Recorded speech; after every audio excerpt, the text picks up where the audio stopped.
Handang harapin ng ilang senador na natadawit sa flood control scandal ang mga alegasyon sa kanila. Habang hindi naman naiwasang tumaas ang tensyon kanina na magkainitan ng ilang senador sa pagdinig. Yan ang ulat ni Daniel Manalastas.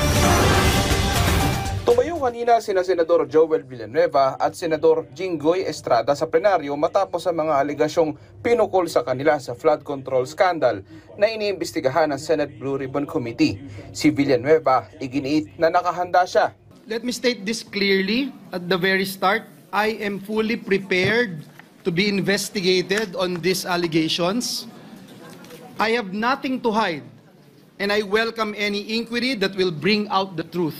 Si Senador Jinggoy Estrada naman kinumpronta si Senador Kiko Pangilinan matapos ang mga binitawang pahayag sa pagdinig. Siguro kung yung Napoles cases nauwi dun sa halip na absuelto, kulong, baka hindi na nangyari itong mas malaking kurakot.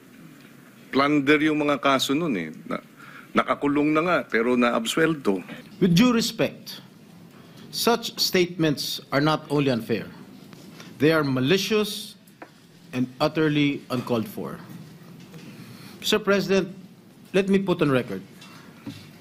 Hinarap ko po ang mga kasong isinampa sa akin. Ngunit, hindi ko pahihintulutan na ang kasalukuyang issue ay gamitin upang idikit muli sa akin ang mga maling paratang at sadyang impluwensyahan ang opinyon ng publiko.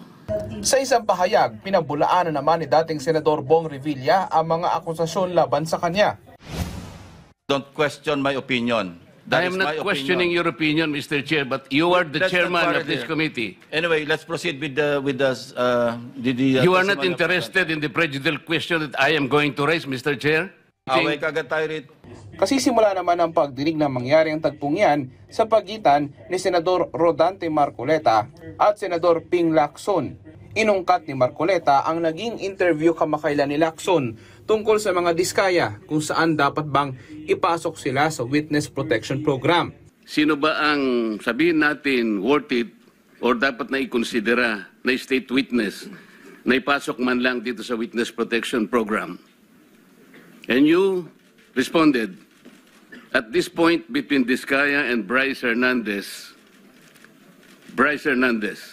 Mr. Chair, question is, does the chairman has the prerogative or the right to make judgment? No. That's my perspective, no? That's my personal opinion outside of the hearing or outside of this hall. At kahit sinuspinde ni Lacson pansamantala ang pagdinig, nagpatusyadahan pa rin ang dalawang senador.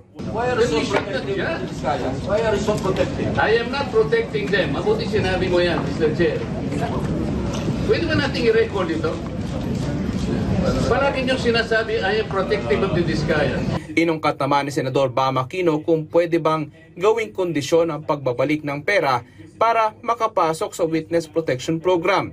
Sabi ni Justice Secretary Remulla, ang pagbabalik ng pera, yan po inuutos ng korte. Pero para makita natin ang good faith ng isang testigo, isang tanong po yan na binibigay natin sa kanila. Kasi kung gusto nila maprotektahan, dapat yung full good faith, isusoli talaga nila. Subalit tila iba ang pananaw dito ni Senator Marcoleta at dito na naging mainit ang mga debate. Hindi lang po batas na nagdidictate dito.